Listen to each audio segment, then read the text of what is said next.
Hi, I'm romance author Nancy Herkness.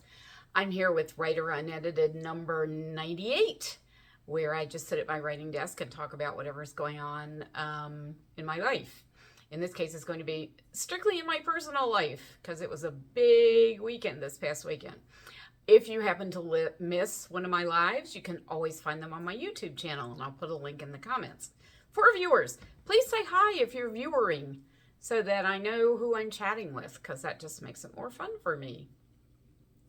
Okay, so this is the wedding edition of Writer Unedited because, as most of you know, Dr. Darling Daughter got married this past weekend in Pittsburgh, and it was amazing, so amazing. Oh my goodness, there was so much love and warmth and joy in every event. We had 4 days of parties. Whew! I'm exhausted, I'm not gonna lie.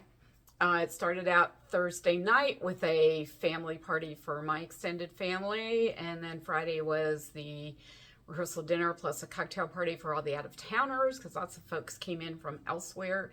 Then Saturday was, of course, wedding all day long, and then Sunday we had a brunch again for all the out-of-towners who had made the trek and were headed out to various airlines, etc. So Sarah, hey Sarah, it's so nice to have you here. So I'm kind of exhausted. Everyone had a great time, or at least they said they did. They certainly looked like they're having a great time.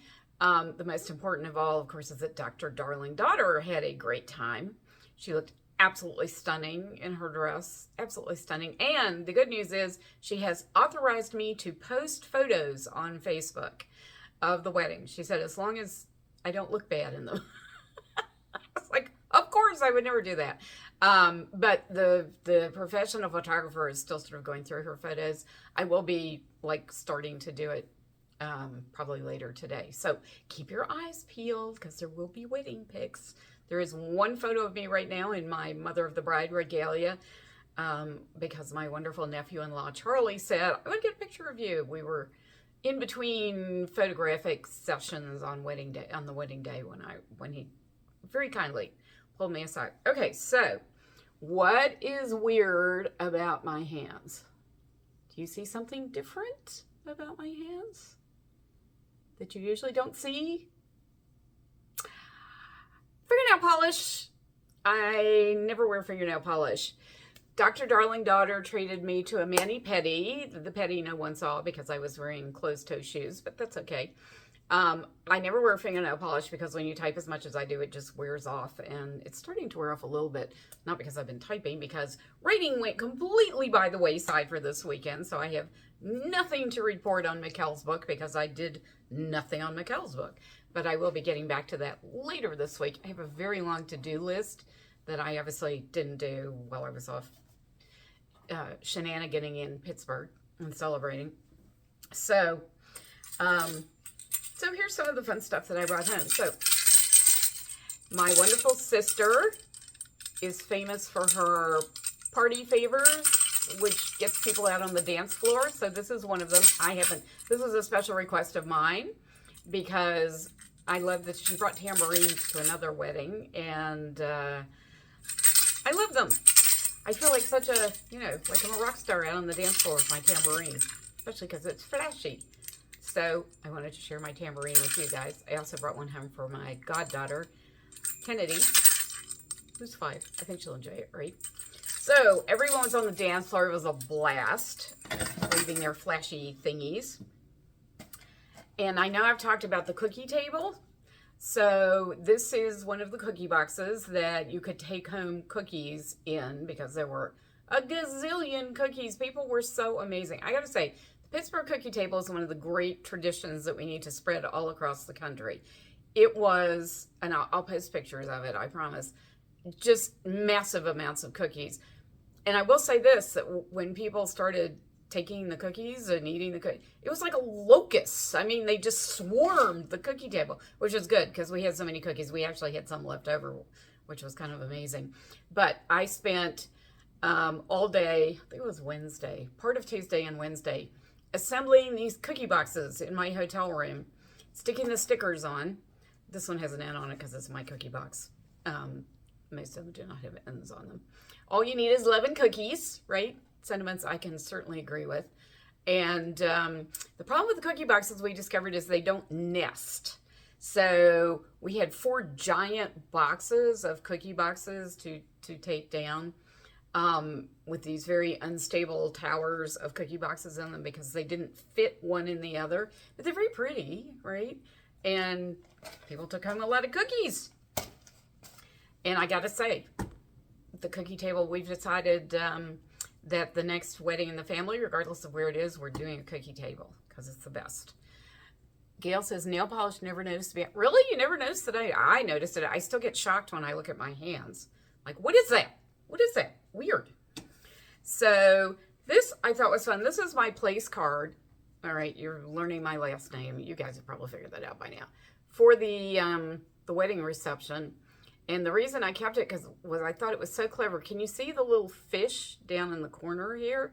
So I didn't remember what meal I had ordered because, of course, you order it so far ahead of time.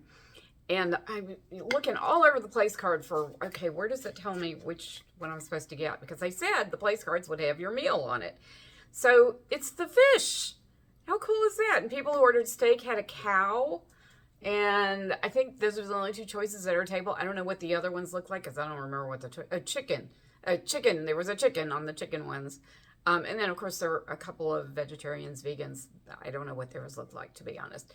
But is that not a really classy, subtle way to tell you what you're supposed to be eating? I just love that.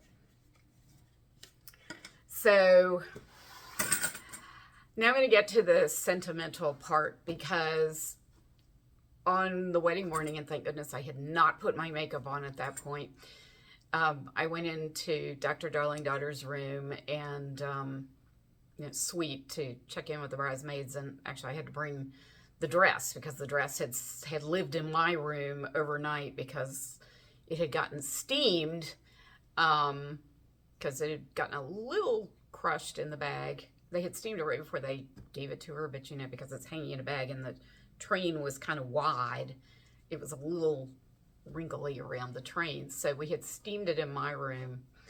Lots of help. There's a funny picture of that. I'll post that.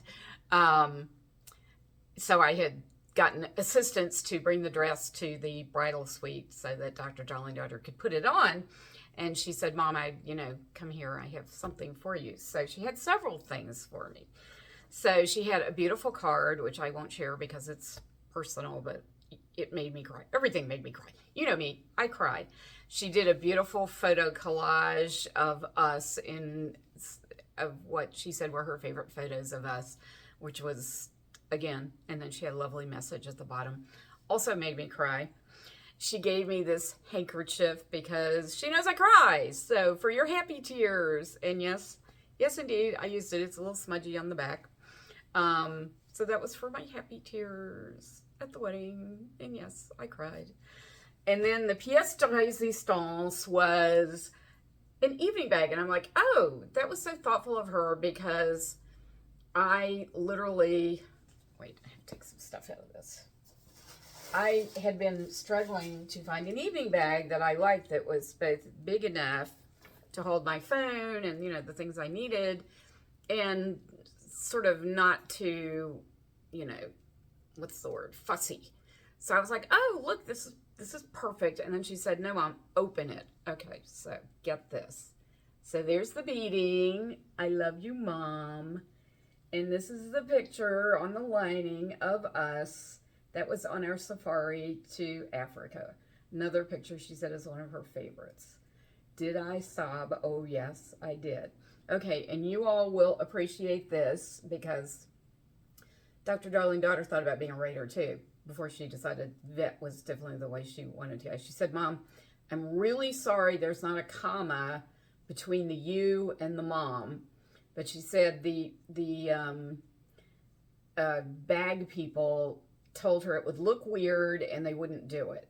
Now, how adorable is that she knew that it would bug me, which of course it didn't. I didn't even really think about it until she said that there wasn't a comma because she's the child of a writer. So what do people say? Gail says, Dr. Dee Dee had such an amazing event, oh my goodness, so much. This was really her wedding. I mean, she made it the way she wanted it to be. The flowers were gorgeous and kind of looked like someone had just sort of walked through a field of wildflowers and, gathered the most beautiful bouquet of wildflowers. They kind of were loose and unstructured and very fall. So gorgeous. Gail says, oh my God, that kid, amazing. I know, really. I mean, right. I still think of her as a kid. She's 35. She's actually not a kid. Sandy says, oh my God, that bag. I know, is that not amazing? I am going to treasure this bag for the rest of my life. Cheryl says, love that bag. You go, darling daughter. All right, so I'll show it to you again so did I walk around the entire night of the reception saying, want to see my purse? Yes, I did. I looked like a drug dealer. Want to see my purse? It was funny. So I have a question for you. I need a nickname for my son-in-law now because my son is Super Son. So do you have any great ideas for something son-in-law? I like alliteration, but I'm open to other suggestions.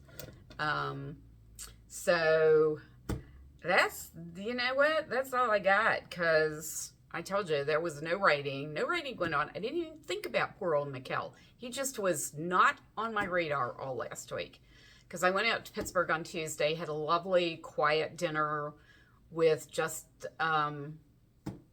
Dr. Darling Daughter and her fiance. He is such a good cook. He made this fantastic Chinese dish, just delicious. And it was really nice to have those few hours together before everything went nuts. And then Wednesday was a lot of running around, putting those cookie boxes together. All the cookie boxes. So many cookie boxes. It was kind of meditative though, just folding, sticking the label on, fold, stack. And then, what did I do Wednesday night? I can't even remember now. And then Thursday things really picked up the pace, and Thursday night was the family dinner, and then Friday was even more running around, of course, and the rehearsal dinner. Oh, well, we had the rehearsal for one thing, and the rehearsal dinner and the cocktail party, which was at a wonderful restaurant diagonally across the street from the hotel, which was the Omni William Penn, called Talia, where they took very good care of us. And by the way, the family dinner was at the Monterey Bay Fish Grotto up on top of Mount Washington. Highly recommend that. Gorgeous views, really good food. They also took very good care of us. Pittsburgh is just a really nice city, I have to say. People are very friendly, and it was an insane weekend. Sabrina Carpenter was there for 2 nights, I think, so Wednesday and Thursday maybe. Our hotel actually had the Steelers. There was a Steelers game on Sunday. The Steelers were staying in the hotel. Rumor has it the Packers were also staying there. We didn't see any football players, so they must sneak in and out of different entrances. There was a Penguins game Saturday, and the hotel actually had 3 weddings, including ours. So they were pretty busy too. So the hotel was bustling. It was kind of fun, really. And the Omni William Penn has this spectacular lobby. I mean, really magnificent. And what's fun about it is that everybody sort of, hung out there waiting to go places. And so we'd all run into each other in the lobby and stop and chat for a little while.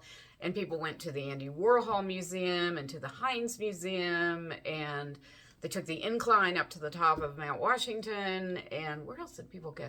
The Museum of Illusion. I'm trying to think. A couple of people went on a food tour. It was great because the folks who were from out of town really took advantage of being there to explore Pittsburgh, which I loved. And that's, of course, what we were kind of hoping they would do. We, kept telling them there were all these great things to do. I think Pittsburgh is a really fun town. Nobody went to the aviary. I kept trying to get someone to go to the aviary because I think it's very cool. I had planned to go there myself on Wednesday, but then cookie boxes happened, so didn't make it to that. Let's see. Irene says, hope they live happily ever after. Thank you, Irene. Yes. As a romance writer, I hope so too. They seem very in love. Oh, I have to tell you a funny story about Dr. Darling Daughter. So the morning of the wedding when she gave me the bag, she said, and of course I was crying, She said, I feel so bad. Everybody gets emotional and they cry. And she said, I'm just not a crier. It doesn't mean I'm not feeling things, but she said, I just don't cry. I'm not a crier. And I was like, well, it's probably true. I don't see her cry much. And so they're doing the wedding ceremony, and the officiant, goes through the beginning, and then it's time for them to say their vows. And Dr. Darling Daughter goes first. And she gets through about 3 words of her vows and gets all choked up, starts crying, can barely get through the rest of her vows. And of course, Mom is just sitting there. I mean, I was crying, of course, but I was also kind of laughing because I'm like, not a crier, huh? Mm-hmm. Sure. So it was really sweet. And her now husband also cried, which was very sweet. He said the loveliest things. I talked to Dr. Darling Daughter about how she feels about her now husband. So I knew what her feelings were, but I'd never really heard from him what his feelings were, and his vows were so heartfelt and so lovely.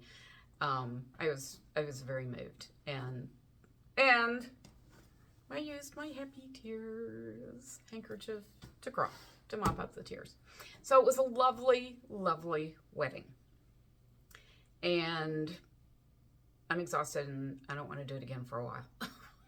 But I had a great time. I keep thinking about how much warmth, happiness, joy, and love there was in the room, in every room, for every party. It was just extraordinary. And now I'm going to get all choked up and I'm going to mess up my happy tears hanky. Okay, so stop that stuff. So I will get back to Mikkel's book next week. I'll be here next week at my usual 2 p.m. I forgot my little piece of paper, but just to remind you, Luisa's book is on sale on audio still for 50% off, but it's only on sale until November 2nd. 50% off makes it $12.50, so it's a good deal. And it ends November 2nd, so grab it. And Raul's book is out on audio now. A couple of people were asking me about that. It was a little delayed, but everybody seems to have gotten the audio version of it now, so you can get it. Gail says, sending so many wishes for happiness for them. Thank you, Gail. And I'll think of a name. Yay! Yes, think of a name for my son-in-law, nickname for my son-in-law. Can't be super son-in-law because my son is super son. So we got to come up with a different one. And I'll be here on November 5th. Oh my goodness, this month has gone by so fast. It's so weird with weddings, because you plan them with such a long lead time. You sort of feel like they're never going to get there. And all of a sudden they're kind of on top of you and you have so much to do and it goes by so fast. And I really need to take a nap now just thinking about it. Sarah says, thank you so much for sharing your wedding thoughts. You're so welcome. Thank you all for wanting to hear about it. And keep an eye on my Facebook page because there will be pictures posted probably over several days because there are a lot of pictures. I'm not going to post anywhere near all of them, obviously. But yes, you will see pictures because I'm having fun looking at the pictures. Brings back all the wonderful memories. All right. Love you guys so much. I'll see you next week.